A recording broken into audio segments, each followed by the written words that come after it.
I was recently playing table tennis with a couple of friends, and one of these guys is really good at the sport. Like, he knows a lot of particularities and just those subtle details that make the difference from a certain level.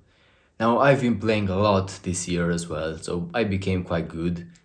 But he was watching me play and he told me that my form is not really the best because I'm standing perpendicular to the table, whereas I should be more at an angle to be able to swing it more. That just seemed so weird to me because I had recently watched a video of me playing like 6 years back, and watching it, I was just like, I was so stiff. How could I literally play? Because I was grounded, I wasn't moving anything but my hand. And that's a huge liability when playing. In my mind, I was like, now I'm a lot more expressive, now I'm moving, agile, mobile, the most mobile player around. And when this guy told me that I am standing perpendicular to the table, that seemed really weird to me. But then in the next match I played, I was really mindful of this and I realized that he was right. But in my mind, I was extremely mobile and agile, but I was actually just standing perpendicular to the table all the time. And that just reminded me of a realization I had a while ago, that for people struggling with social anxiety, their actual reactions, their actual expressions are very different to their perceived expressions. So if you are struggling with social anxiety, probably when you are laughing, when a friend of yours tells you a joke and you are laughing, your reaction looks like, and what that feels for you is,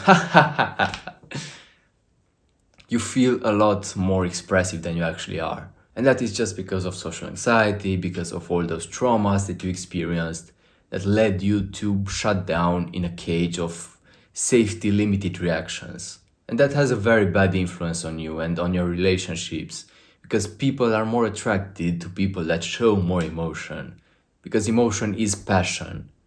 Passion is not in being extremely logical and like a robot, basically. Passion is in emotion, in feeling. And if you are not willing to show more emotion, more expression, more passion, then people will just not see you as one of them. And it's sad, really. This is just the more shallow and obvious part, but the most important thing is that the authentic you is expressive. Because back when you were a baby, for example, you were extremely expressive. All babies show a lot of emotion because they have no social barriers.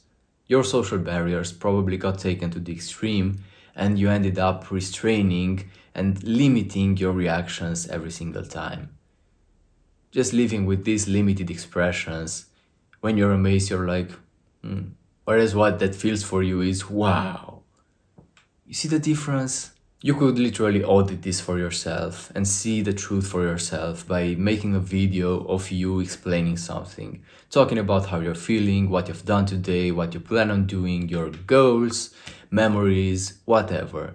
Just talk to the camera and then watch the video and see how you are actually explaining, how much reaction you're showing, how much emotion, passion, how many gestures you're doing. Try to not focus on the cringe, because I know watching a video of you talking might seem cringe sometimes, and for most people it's a very tough thing to do. But don't focus on the cringe, don't focus on your physical flaws, don't focus on the sound of your voice either, because I know that's another big one. But actually focus on your communication flaws and audit how much expression you're showing.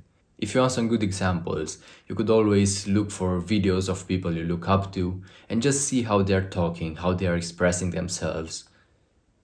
And compare that to how you are expressing in that video you made. And you'll see that it's a pretty big difference, most likely. I know you might encounter resistance to the thought of being more expressive socially, because people around you got used to you having limited expressions, limited reactions. But this pursuit is really worth going on to, because this is a pursuit towards your authentic self. Maybe you haven't ever met your authentic self under no circumstances. Maybe you've always been this reserved person. But maybe it's just time to stop and to start embracing authenticity.